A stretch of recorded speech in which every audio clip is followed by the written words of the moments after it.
better than here. But that's when odd, slightly curved glowing red lines began expanding and shrinking behind his eyelids, and Cameron whines at the terrible reminder of what's going to happen. I don't trust this! I mean, I shouldn't trust this. This is awful. Holy fucking shit. He's going to trip, and it's going to be terrible! Cameron pulls his paws away from his eyes and finds that what he sees isn't much better. The huge bear is crouched in front of him, his fur now a writhing, pulsating mass of a thing that almost seemed like another living creature covering the bear. Listen! What you do next is gonna determine what's gonna happen to you! This is a dream. It has to be a dream. Everything that happened, not just in this trailer, but in this whole town. It has to be a dream. A hallucination, a trick. This can't be happening. I need you to talk to some folks I used to know. If you're really one of those psychics, if you can fix my problems, I'll let you go like nothing happened.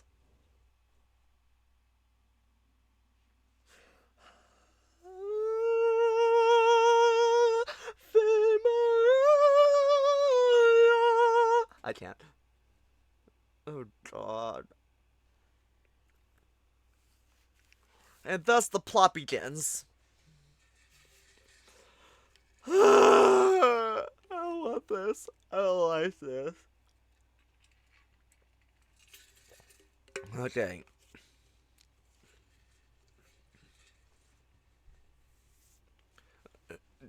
Cameron? Devin comes to again, and he blows out the name without thinking. He's not sure how long it's been since the last time he woke up. It feels like hours, possibly even days since he was last conscious.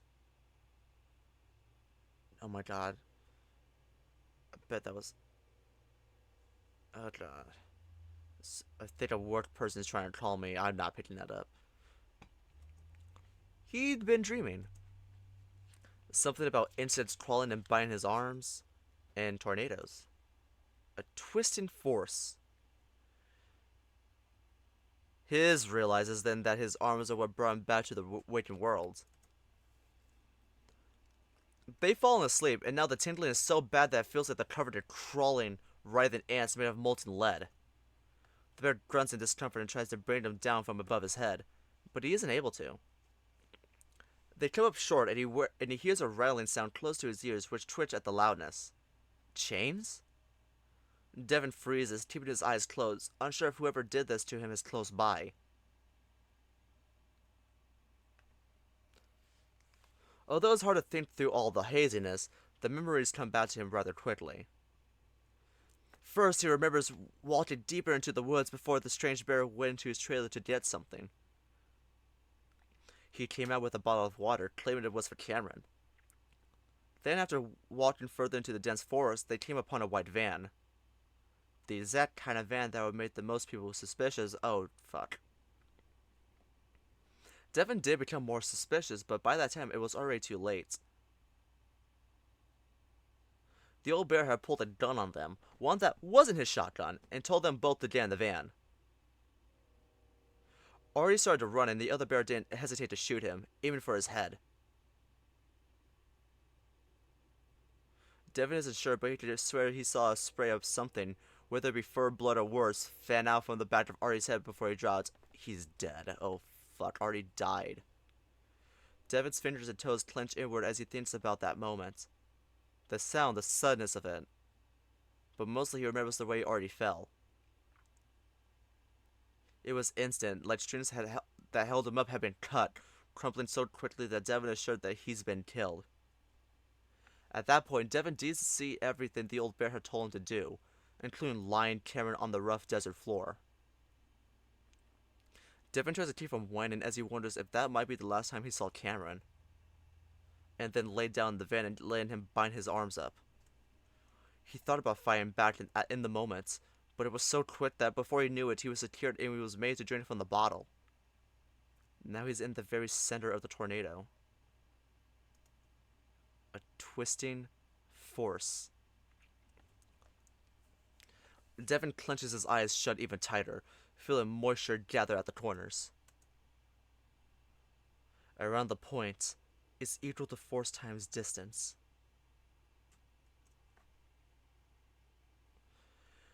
But he opens them a moment later, realizing that his captor would have seen all the movements he made. Perpendicular to force, he is alone in the van. His eyes stain, and the bear realizes that he's sweating heavily. This metallic box he's stuck in is hot, almost overwhelmingly stifling. He worries for a moment that he slept through the night, and now it's sunrise and he's about to cook to death in this van. But after gauging the light, he decides that it's still around sunset, just a few hours after what had happened. After Artie had been killed. Shit! Devin squeezes his eyes shut again, feeling tears leak out into the moist fur on his cheeks. He allows himself this moment, but quickly focuses again, knowing Cameron is still out there with that bear. That's enough to get a rise from Devin, one that builds into a wave in his chest. A combination of adrenaline and terror, but mostly fury.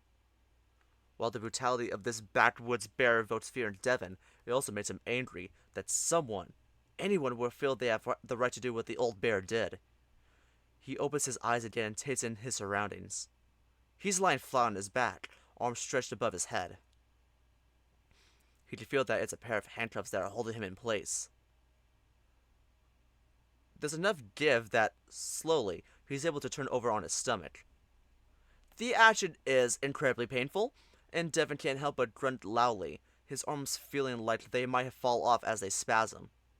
Slowly, painfully, he pulls himself up into a kneeling position, getting a better look at his predicament. He realizes then that these handcuffs are more like shackles, meant to hold bear-sized creatures like himself in place. They're bolted into the floor in the van. Devin cleanses up and suddenly, his ears catching what sounds like a faint cry outside the van. Cameron? Devin's voice comes out hoarse and cracks once more. Was that Cameron? It sounded like him. Devin is still groggy from whatever was in that bottle of water, but he sure heard the distinct sound of his boyfriend's voice. The fact that it's now so suddenly absent convinces Devin that was definitely Cameron. He strains to listen for several more seconds, but can't hear anything. He looks down at the heavy chain linking the metal cuffs around his wrists. Unbreakable.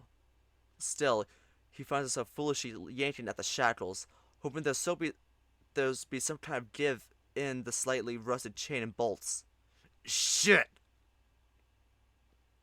Tears filled Devin's eyes, the feeling of falling forever returning. He'd felt this way only a few times before. The first time being while he was running home, after he'd found Lupita's body. The last time being was when he saw Arturo getting shot. And now, knowing that his boyfriend could be at the mercy of this bear, whose intentions Devin can't even begin to guess. He just knows that they're horrific. But seeing the faces of those people, it changes something in Devin. A cool, icy calm descends on him, and he looks at the chains carefully. His classes in physics had taught him all about the way in which force is exerted can seemingly accomplish things that seem impossible. So, even while his heart hammers in his ears, and even while his brain is clouded with a dense fog of sedation, Devin analyzes the chain and the bolts holding it in place. Torque. OMG, physics mentioned, that's my major. Oh, nice! I'm not college educated. I probably should. I maybe like creative writing, debate classes. I should probably take those.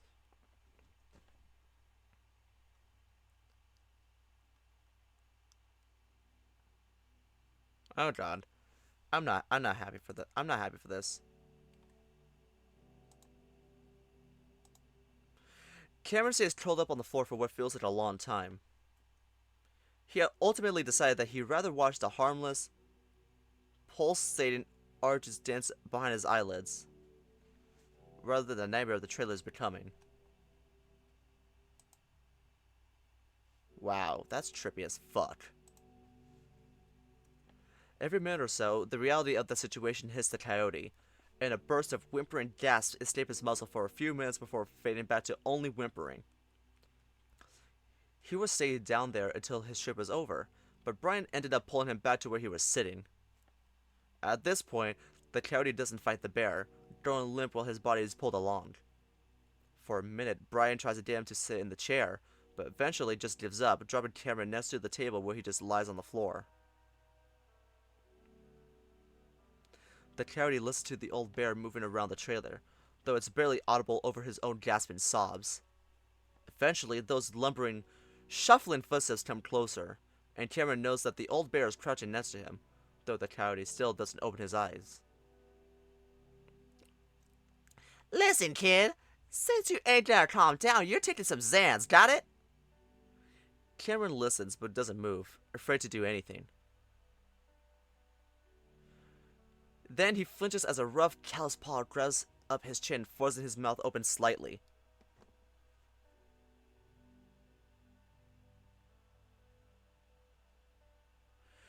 Finally, Cameron opens his eyes a bit and almost gasps at the vivid red lighting, which keeps him distracted until something falls into his mouth. A pill.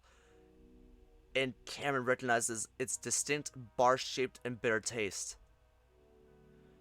Brian holds out a cup, a plastic one that Cameron looks at with undisguised fear. It's just water.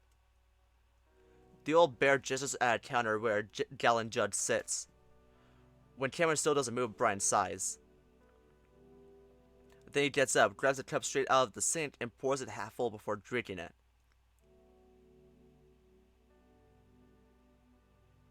Cameron's mouth is as dry as the desert surrounding them, likely due to a combination of drugs and fear, and he really does want to swallow the pill to get rid of the taste. So he takes the cup and drinks, swallowing the Xanax, and despite his fear, he drinks until the cup is empty. He vaguely remembers his high school friends telling him to drink water to make his trip less intense. Cameron has the feeling that it probably won't change anything.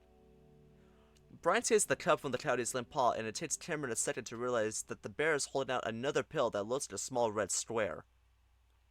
Now put this one under your tongue. Cameron stares, trying to figure out if it's just a trip making it look that color or... Brian sighs again, becoming more impatient. I broke a third off the bar I gave you.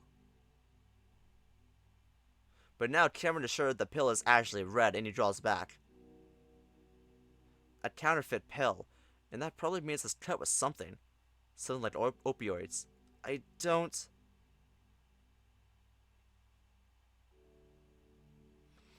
Brian slaps him, the strike coming so fast that the coyote isn't even sure what happened. The sudden numbing sting on the left side of his face, along with the bright flash of light, is very, very familiar though, and Cameron feels as though he's traveled 7 years back in time. His delayed reaction is a surprised gasp as he raises his arms over his face. The bear yanks his arms back down and thrusts the pill at his muzzle. This time, the coyote opens his mouth willingly, maneuvering the pill to sit under his tongue. His movement feels almost robotic at this point. To Cameron's immense relief, this seemed to satisfy the bear, and Brian gets up from his crouching position, backing away.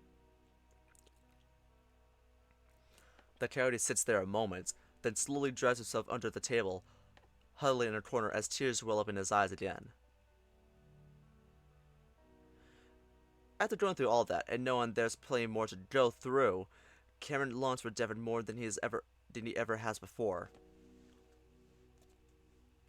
He waits until the pill dissolves before asking the question that he dreads hearing the answer to. Is Devon the bear?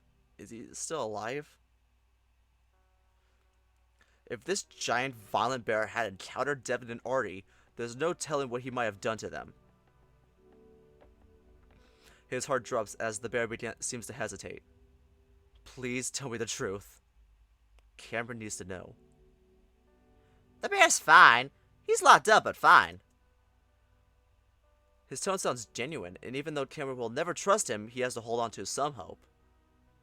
And if I do this to you, you'll let him go too. That's the plan. He's your boyfriend? Cameron isn't sure how best to respond to that, so he doesn't. Brian shrugs. Doesn't matter much to me.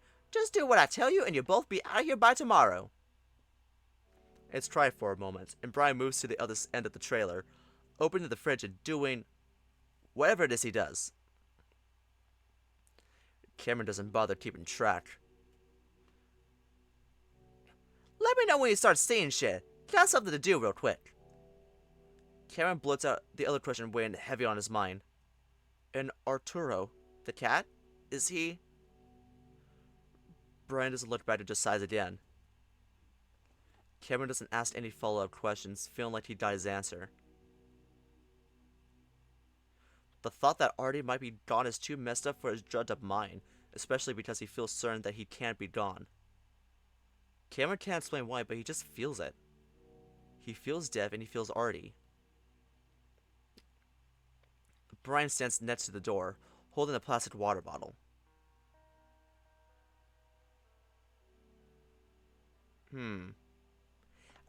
Gotta go out for about 5 minutes. I'll be right next to the trailer, so if I see you trying anything, I'll shoot your boyfriend in front of you, then I'll kill you, eventually. Cameron doesn't move, but soon the trip intensifies and he hugs himself, the movement making his ribs ache from the earlier kicks. He just watches the vivid colors and shapes of his hallucinations. Meanwhile, the acrid taste of Xanax lingers on his tongue. Damn. He hadn't felt any pain. He doesn't feel any pain right now either. Not physically, at least. It's something deeper. It's about who he used to be, who he is now, and who he's about to become. Something profoundly terrible has happened and it's changed everything. He knows that much, at least. What he really wishes to know right now is who the hell he even is. He doesn't think back to what he last remembers. Standing in front of everyone in the second grade, his trembling paws holding his book report. He clears his throat, trying to figure out how to put his sentence together in advance. Arturo, is he alive? Speak up, Arturo. The whole class needs to hear you. Arturo. That's his name, Arturo Herrera. He opens his eyes.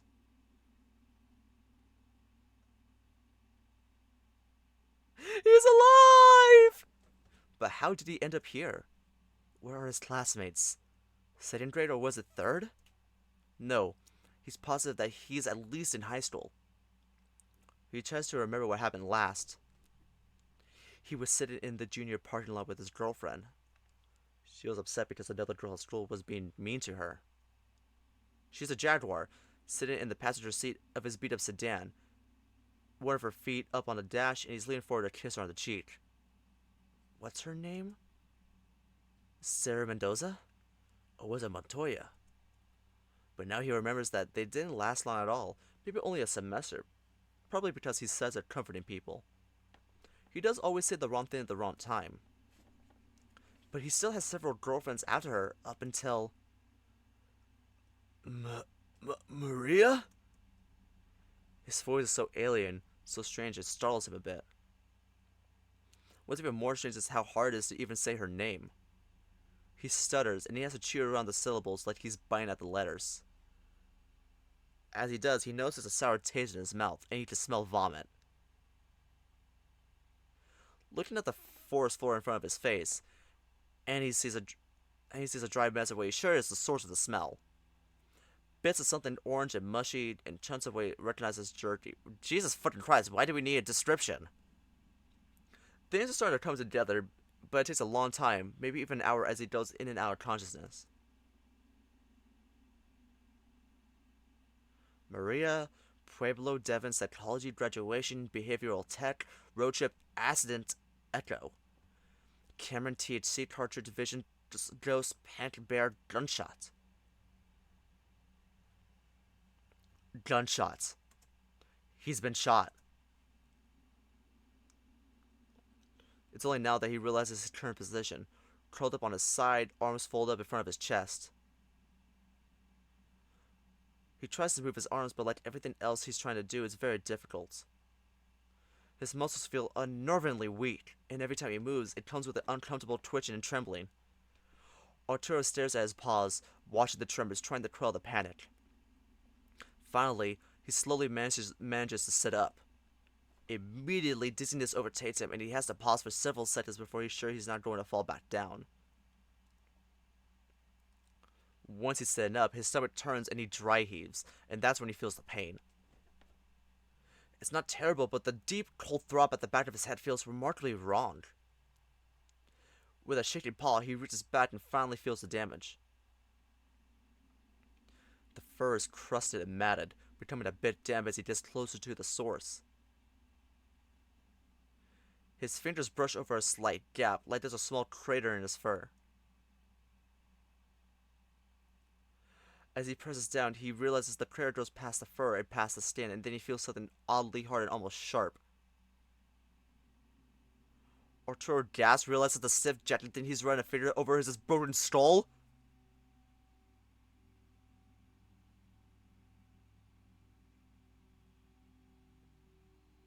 How are you alive? First of all, he jerks his paw away, breathing hard. He was shot in the head. In the head! He remembers deciding to run since the shotgun wasn't loaded, but then the bear had taken out another gun, a handgun, and then... How is he alive? How long will he stay alive? Is there a bullet in his brain right now? He knows he needs something, so he tries to ask for it. I need shelf milk. He struggles not to not stutter, to say the right word that he knows he's trying to use. This is bad. David was hurt too, maybe even killed. And Cameron, he was already hurt, and it was a monster in his forest that hurt him. The cat brings his knees up to his chest, pulling his arms around them like he's a child. Okay, so there's still quite a few typos here, despite them saying that the typos have been resolved. Quality control is a bit iffy at Echo Project. He feels like a child, helpless and completely confused as he sits injured in this terrible forest. This must be some kind of awful dream, and he wants to wake up, but even though everything feels unfamiliar, surreal, dreamlike, he knows this is real. Arturo feels his face crumple as he starts to cry, pushing his forehead against his knees. I need something. No, wrong words. I need someone. The summer relief as Arturo feels like he's improving at least a little bit. Maybe this is only temporary? He's been told several times in his psych and neuroscience courses that the brain is plastic. The fact that he's recalling these memories, making sense of these memories, gives him hope. But there's still certain things, very simple things, that are missing. What the fuck? Ruins my life. Arturo jerks his head to look up, heaving again as another wave of dizziness and nausea sweeps through him. Cameron? Cameron?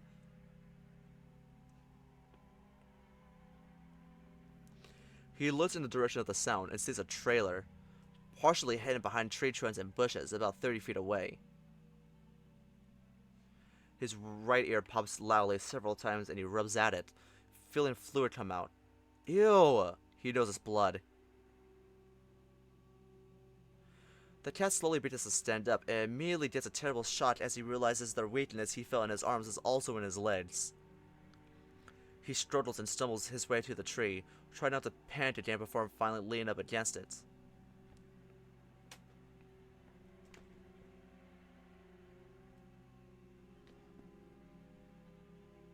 I'm not seeing his skull.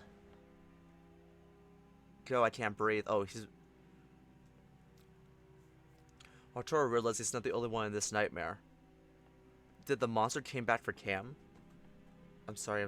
Arturo starts moving towards the trailer before it dawns on his shattered, bewildered mind that he's looking at that bear's trailer. The one that shot him, and he must have Cameron in there. Oh, yep. Holy shit. Arturo flinches back at the sound, and his fur bristles out along his spine, eyes wide as Cameron screaming echoes through the forest. The cat looks around desperately, hoping that Devin does come to help. Even though that evil bear is bigger, Devin's a pretty big bear too, and he would stand a much better chance than he himself would. Thuds followed by yelps and howls come next, and finally it's too much for Arturo. Dev, you're Cameron. He can't go in there like this, he knows that, but he can get help. Maybe. Depending on how bad it is, these problems he's having could get a lot worse over the course of just a few hours. But he has no choice. While he knows he has a car, he also knows he can't use it, even though he can't remember why. He remembers that there's a highway, the one they should have gone to the second he got here. He needs to get them all help. So with one more terrified look at that trailer, he starts to make his way out of the forest.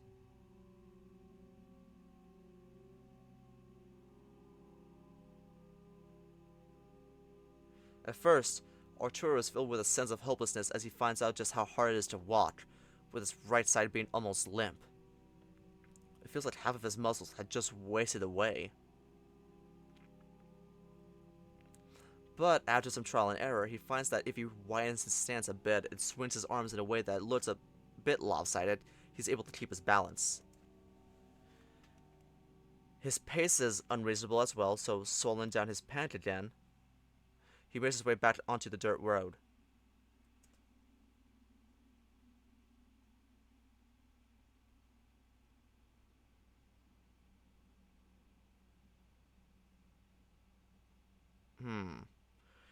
Even though the disbelief of his situation, and even though he's terrified for Cameron and Devin, he feels something deep down that's even worse. He tries to ignore it, but it gnaws at the back of his brain. He's dying, and he can feel it.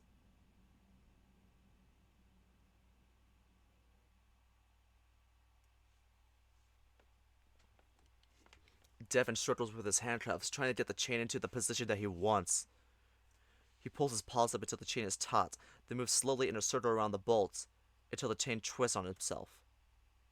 That was the easy part, and based on the tension he felt being put on the chain links, he had been feeling pretty confident. Then he spent what feels like the last hour trying to actually put enough force and weight into the motion so that the chain would break. While the twisted chain is taking most of the pressure off his own wrists, it still hurts. Devin can see through his fur that he's already starting to bleed from his wrists, and the fur is coming off in small tufts with each failed twist and jerk. Come on, damn it, please! After another failed heave, Devin slumps with his paws pressed to the floor of the van, gasping and sweating. A wave of dizziness comes over him, and he ends up pressing his face to the metal floor. Please help me. Devin half-heartedly prays, just in case there is something above in all of this. Footsteps. Devin scrambles to twist back around and step over the anchoring bolt so that his paws are behind him again, standing up to face the back door of the van. It opens, and Devin finds himself staring at the bear that did this to him. Even though he doesn't want Cameron anywhere near this bear, near this man, seeing that the coyote still isn't there, with Brian since panicked through the younger bear. What do you want? Where's Cameron? Please, shut it! Devin watches with dread as he sees the huge bear holding that water bottle. Please, just tell me what you want. I'll give it to you. Just let me see him. His teeth snap together, and the next thing the bear knows is that his head is resting against the metal cage partition that separates the back of the van from the seats. Dazed, his chin is on his chest, his arms under his back, forcing him to arch his chest and stomach towards the van roof. Then Brian is on him, pressing the ball to his lips. Dazed from the punch, Devin can only mumble in protest. No. Devin sees the look in the other bear's eyes, and he knows that eventually he's going to have to drink from the bottle again. Feeling completely defeated, Devin continues to plead with the man. Wait, just wait, please. Just tell me what you want, is he okay? Boy, you're really starting to piss me off. If you don't do what the fuck I tell you... Brian grabs Devin's chest fur in both paws and hauls him up so he's sitting in a more upright position. I'm gonna take it out on your little cocksucker Yodi. You understand me? Now shut up! But Devin can't shut up. He's half convinced that Cameron's already dead. Please just let me see him so I know he's okay. Alright, I was gonna say you already earned him one good hit. Now it's two. Wanna add a third? Devin just stares. Of course, he knows that Brian doesn't need an excuse. That if he really wants to hurt Cameron, he can. Because there's nothing Devin can do. He can only do what the older bear tells him to do, so he opens his muzzle. Slowly, Brian pours a slightly bitter water into his mouth, and Devin drinks. Even though his body wants to keep drinking, Devin starts to pull back after only a few swallows, as if he's had enough, and doesn't even suspect the water is drugged. But Brian pushes the bottle hard enough that Devin's lips are painfully mashed between the plastic and his own teeth, and he's forced to keep drinking. Even when he lets a tiny bit dribble out from the corner of his mouth, Brian growls more threats at him. Eventually, the water is gone, and Devin hangs his head in defeat as Brian pulls back, backing out of the van. I'll be back to check on you. Don't think I need to tell you what'll happen if you even think of trying to puke that up. Devin squeezes his eyes shut, wishing this fucking bear would just tell him what's happening, what he's doing to Cameron, why he's keeping him alive. But the younger bear is too afraid to talk, too afraid of what Brian might do, so without another word, the van door slams shut.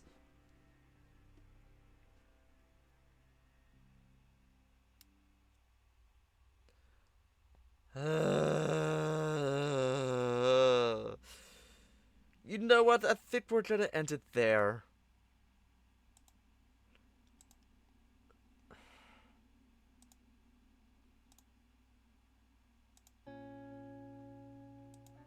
Great game. Amazing game. But goddamn, is it really nerve-wracking. But damn, Arturo's alive? Well, probably not for long. That's actually terrifying. Well, thank you so much for watching. If you're watching the VOD, subscribe to my channel and go follow me on Twitch for twitch.tv/XenoTheCatboy if you want to see real-time streams. Follow me on Twitter. Everything will be in the link in the description below, including the link to play this game. Thank y'all. I just want them to be happy. God damn it. Welp.